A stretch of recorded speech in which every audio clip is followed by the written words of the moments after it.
Now, Sugar, you caught me sitting out here just watching the dust motes dance in the sunlight. You know, it's funny how the world just keeps on spinning, even when your whole life has come to a screeching halt. I reckon you are wondering why an old woman like me is sitting out here clutching a dirty old piece of silver like it is the crown jewels. Well, pull up a rocker and set a spell because my knees are too achy to get up and get you a sweet tea. But I got a story that has been stuck in my throat for nigh on 60 years, and I think today is the day I finally cough it up. You see this locket here in my hand, it don't shine like it used to, and the clasp is broken so it won't even shut right. But I have held onto this thing through tornadoes and floods and banks, trying to take my home in nights, so lonely. The silence felt like it was screaming at me. Folks always tell you that time heals all wounds, but honey, let me tell you something. I learned the hard way. Time is just the thief with a pretty smile that steals your youth, and it steals your memory, and if you aren't careful, it will steal the people you love right out from under your nose and leave you with nothing but a drawer full of old photographs and a heart full of what ifs. I remember the day the silence started. It was 1968, a Tuesday in November, and the sky was that color of bruised plums like it was fixing to storm, but the rain never came, just a black car rolling up that long gravel driveway, kicking up dust that hung in the air like a ghost. I was in the kitchen snapping beans for supper, and I saw them through the window. Two men in uniforms walking up the steps slow and heavy like they were carrying the weight of the world in their boots. And I knew right then and there, before they even knocked on the screen door, that my life was over. I just didn't know how long it would take for my body to catch up with my heart. I didn't cry that day, Lord knows I wanted to, but the tears just stuck somewhere behind my eyes like a dam that wouldn't break. I just wiped my hands on my apron and walked to the door and listened to the words that would haunt me every night for the next 4 decades, missing in action. They said not dead, just gone vanished like smoke in a strong wind. And that is the cruelest thing you can tell a woman in love, because dead is a period at the end of a sentence, but missing is a question mark that hooks into your soul and drags you through hell every day, hoping and praying for a letter or a phone call or a footstep on the porch that never comes.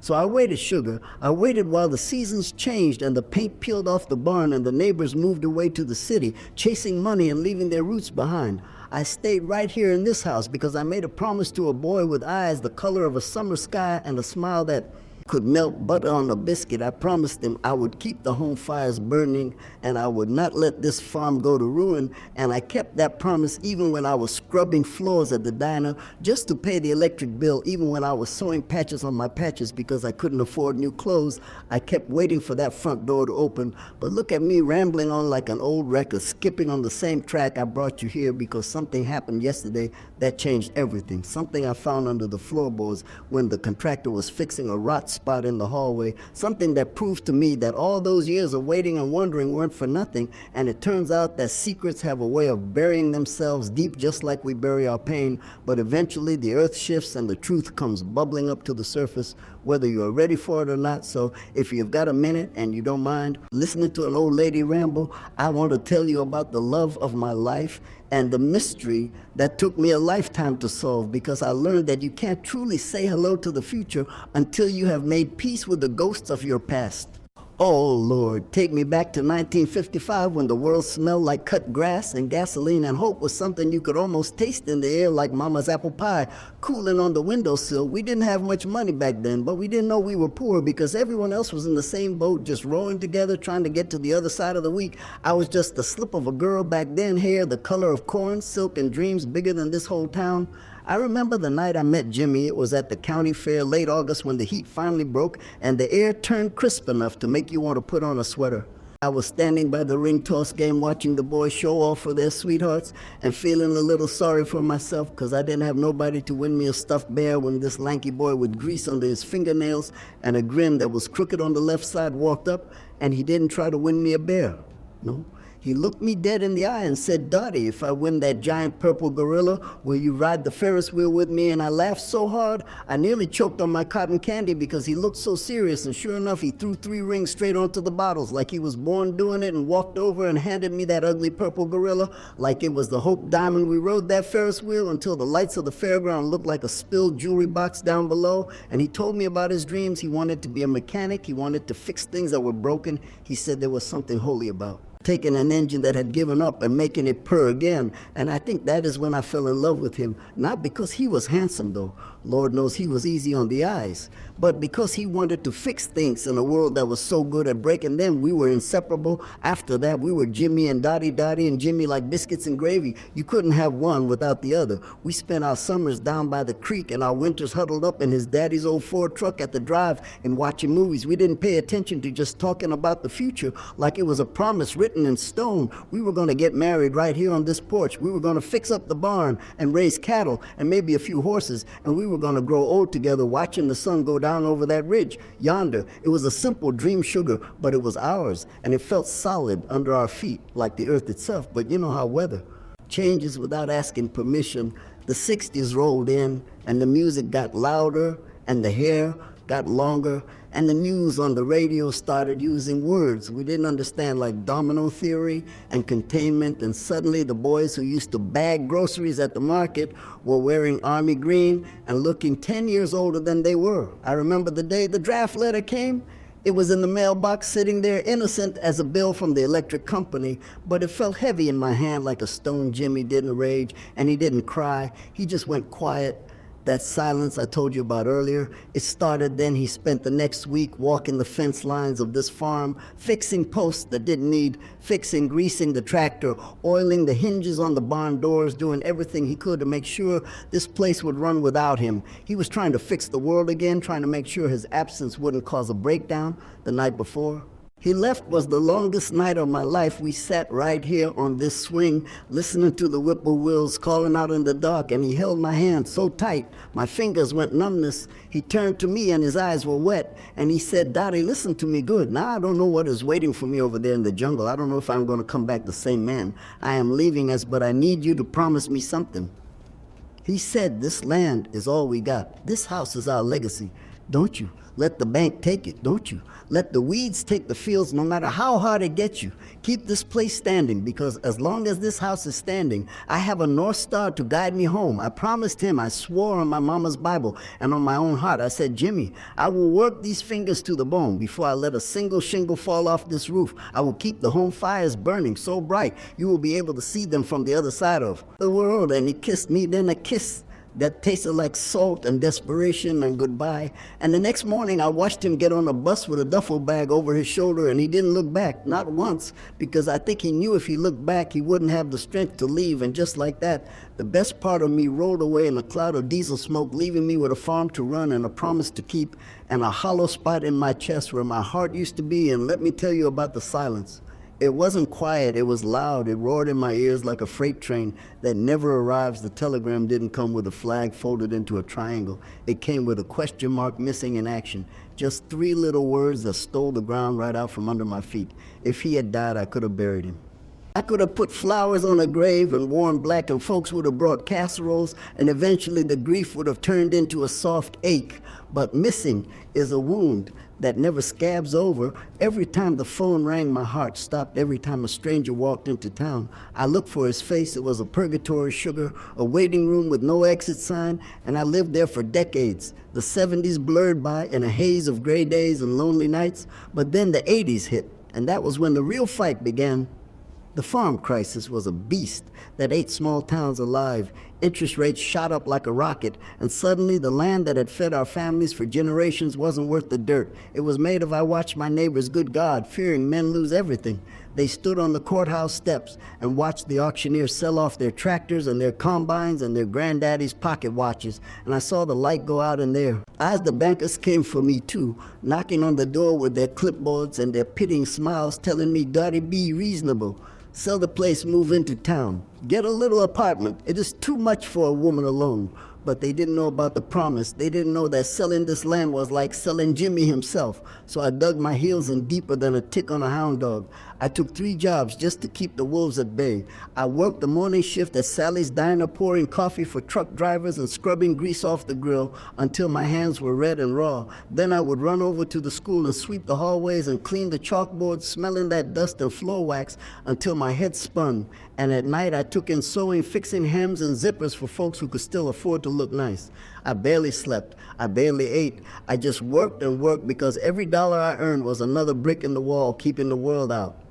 Remember one winter night specifically, the wind was howling around the eaves like a banshee, and the furnace had quit working again because I didn't have the money for oil. I was huddled under 3 quilts in the living room, shaking from the cold and the bone, deep exhaustion, and I looked at that picture of Jimmy on the mantle, and I got angry for the first time. I yelled at him. I screamed at an empty room, asking him why he left me with this burden, why he made me promise something so hard to keep asking God, why he hadn't just taken me or brought him home. But the only answer was the wind rattling the window panes. Folks in town started to talk.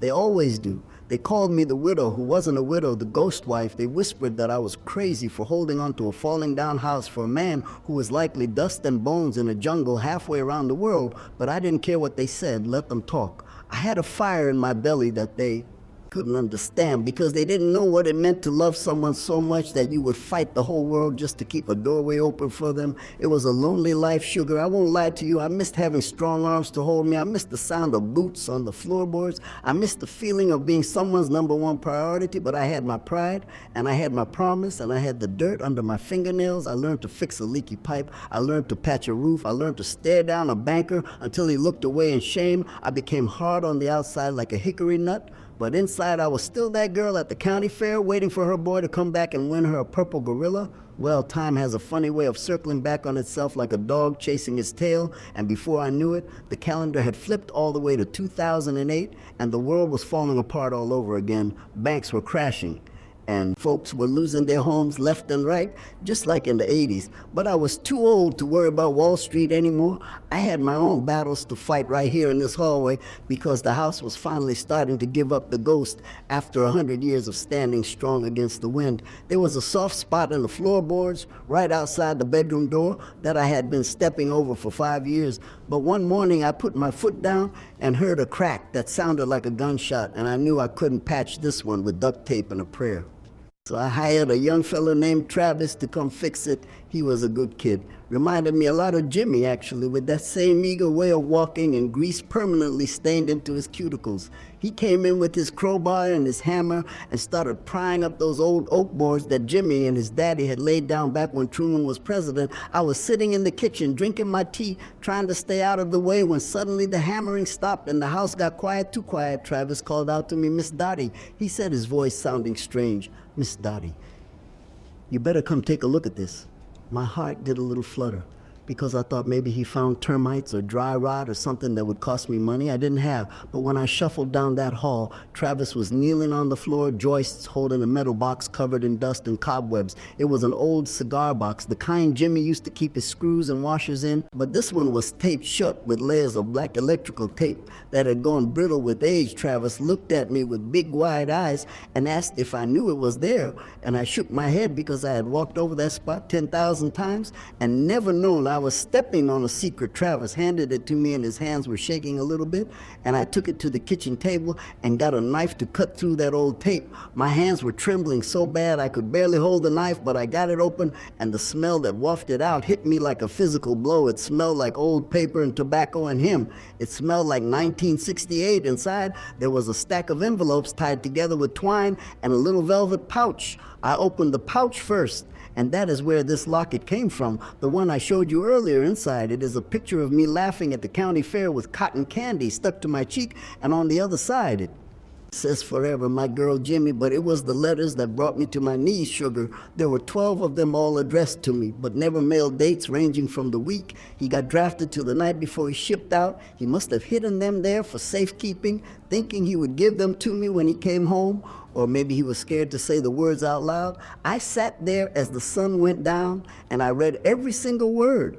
It was like he was sitting in the chair across from me, speaking from the grave. He wrote about how scared he was. He wrote about how much he loved the way I hummed when I did the dishes. He wrote about how he wanted to have 3 kids and named the first one after his daddy. But the last letter, the one dated the day he left, that was the one that broke me and put me back together all at once. He wrote, "Dottie, if you are reading this, then things didn't go the way I planned, and I'm sorry I left you alone." He said, "I put away every cent of my army pay, and I paid off the mortgage on the house. The deed is in the safe deposit box at the First National Bank Under your name, I did it, so you would never have to worry about a roof over your head. I wanted to tell you, but I wanted it to be a surprise for our anniversary. I sat there in the dark, and I let out a sound that I didn't know a human body could make. I wailed sugar. I cried for the years I spent scrubbing floors. I cried for the nights I spent freezing because I couldn't afford oil. I cried for the sheer stubborn foolishness of it all. I had spent 40 years fighting a war to save a house that was already mine. I had carried a burden that he had already lifted off my shoulders decades ago because he loved me that much. He loved me enough to secure my future, even when he didn't have one of his own. And in that moment, the bitterness that had been living in my heart for so long just evaporated. It washed away with my tears, because I realized I wasn't a victim of a cruel world. I was the wife of a man who loved me fierce and true, and even though he couldn't come back to me, he had been holding me up the whole time from underneath the floorboards, protecting me when I didn't even know it. So here I am today, sitting on the porch of a house that is fully paid for and fully mine, looking out at a world that moves faster than a hummingbird's wings. You young folks with your glowing screens and your instant, everything you run around, so scared of missing out on life that you forget to actually live it. You worry about things that won't matter in a week, while the people who matter most are right there in front of you, waiting to be seen. I look at this locket and I don't feel the heavy ache of loss anymore. I feel the warmth of a love that was strong enough to reach across time and save me even when I thought I was drowning. I learned that resilience isn't about forgetting the past, and it isn't about bouncing back like nothing happened. Resilience is about carrying the weight until your muscles get strong enough to handle it. It is about moving forward with a limp and being proud of the walk, because that limp proves you survived something that should have killed you. This old house has seen births and deaths and tears and laughter, and it is still standing, and so am I. We are both a little weathered and a little gray, but we're still here, and that counts for something in a world that treats everything like it is disposable. Jimmy never came back to this front door in the flesh, but he came back in the walls and the roof and the very ground I'm walking on. He kept his promise, and now it's my turn to keep mine by living the rest of my days with a heart that is open instead of a heart that is closed off by fear. So listen to me good. Now, sugar, because I'm not going to be around forever, and this is the most important thing I will ever tell you. Do not wait until the time is right, because the time is never right. Do not wait until you have enough money or enough courage or enough certainty, because tomorrow is a promise, not a guarantee. If you love someone, you tell them today, you tell them right now with your whole chest. You write it down, you say it out loud, you scream it from the rooftops if you have to, but do not you dare hide it under the floorboards of your heart thinking you will get to it later, because later might never come. And if this story made you think of someone, if it made a face pop into your mind, then you need to reach out to them. Before the sun goes down, you share this story, not for me, but for them. You send this to the people who hold your heart, and you remind them that they are loved, because we are all just walking each other home in the dark, and we need all the light we can get. The crickets are getting loud now, and the air is getting a chill to it. So I reckon it is time for me to go inside and put the kettle on. But thank you for sitting with me. Thank you for listening to an old woman's rambling and helping me lay this burden down. You go on now. You go live your life, and you love like you have nothing to lose, because in the end, love is the only thing we take with us when we go.